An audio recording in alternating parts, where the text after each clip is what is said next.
ndaguha inkuru mwana, ndaguha inkuru na wewe uyiha abandi mwana, uyiha abandi. Jewe Ntafatiro Patrice, umumana canke umusongore, ndi n'iteka ryo guha ikaze nguze twizerane twizanya ikirundi c'abarundi.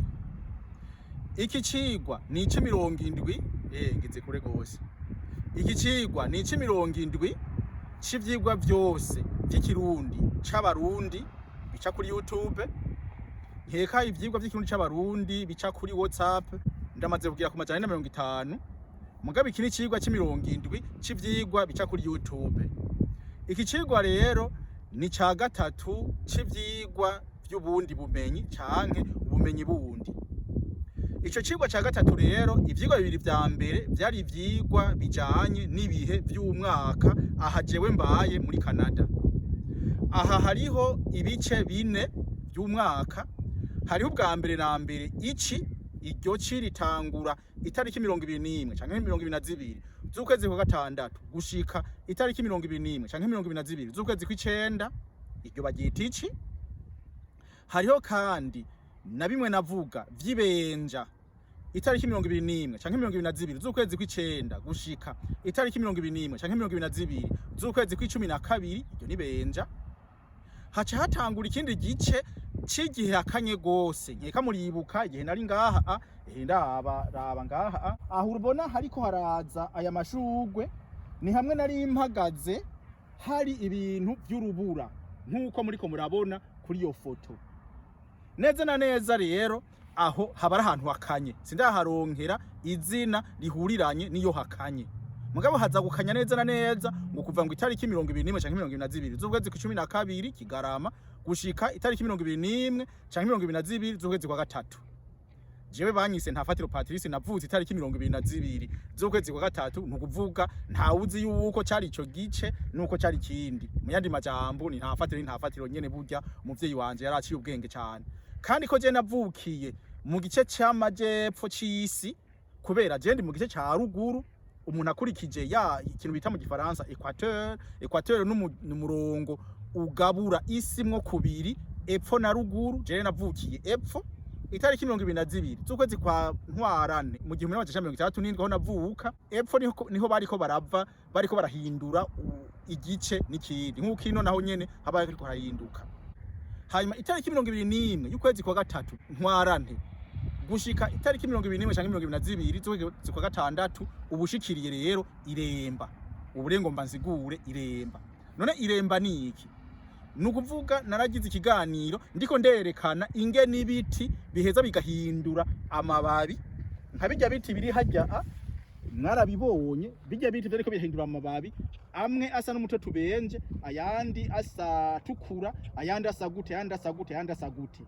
Nukuvuga bijya biti mubona ubu byaramaze guhinduka, nukuvuga vyari byataye amababi yose yari yaragiye yose. Ubu rero biriko biragarukana amababi, niryo remba. Iyo rero ibiti bigarukanye amababi, bigarukana amababi nka kwa kundi nyene. Nzogira ikindi kiganiro ndabereka ingene ibiti novuga muci byose biba bisa n'urwatsi rutoto. Nayo masederi heraba, ayo masederi nyene nari naberetse raba, yoyo ntiyigeze ahindura ivyo. Ayo mababi yagumye asuko nyene kandi ntiyigeze ahunguruka, byabigumye biruko. Hazogera igihe ibiti vyose usange bisa, ibiti vyose usange bisa n'urwatsi rutoto. Mugabo burya muri vyo nyene ntiba bisa n'urwatsi rutoto, biba bifise akandi karanga kavyo. Ni nk'uko kuri ayo mafoto muriko murabona ibiti rero biyo biriko birazana amababi, naho nyene bica bisa kwa kundi bisa iyo biriko biratakaza amababi. Hariho ibiti usanga bizana amababi yera nk'uko mubibona, nk'uko muriko murabiraba kuri ayo mafoto. Hariho ibiti bica bizana amababi yera. Nukuvuga ivyo biti, ayo mababi mubona ni tuntu tumeze nk'amashurwe, niho hazozira rero amababi, kandi niho hazozira ko n'utundi duti tuja dushamika. Ivyo ni biti vyera. Hanyuma murabona ivyo bindi biti bigomba gutukura nk'uko mubibona. Ivyo biti bigomba gutukura navyo nyene ni mu kwezi kw'icenda hatangura gukanya, hanyuma amababi bagupungagurika, navyo bizoca bisubira bise nk'uko nyene. Niko biguma bigenda. hanyuma rero ibiti bigenda bihinduka mu yandi majambo ibiti vyo biramenye yuko hagomba hakanye canke hagomba hashuhe canke hameze neza. Kandi no mu Burundi murazoraba iyo hashushe gose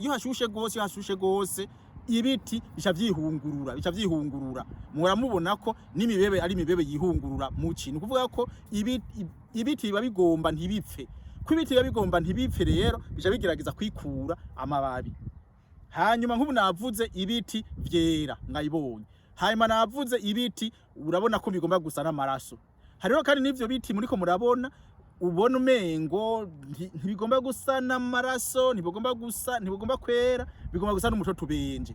Nivyo biti bigomba gusa n'umutoto ubenje nivyo kandi biba biriko birazana amababi kugira ngo habiki, kugira ngo bigarukanire amababi, nihamara kudakanya neza, nihamara gushuha neza, bice rero bisubira bise n'urwatsi rutoto nk'uko ivyatsi vyama bisa, nk'uko ibiti vyose wamusanga bisa n'urwatsi rutoto.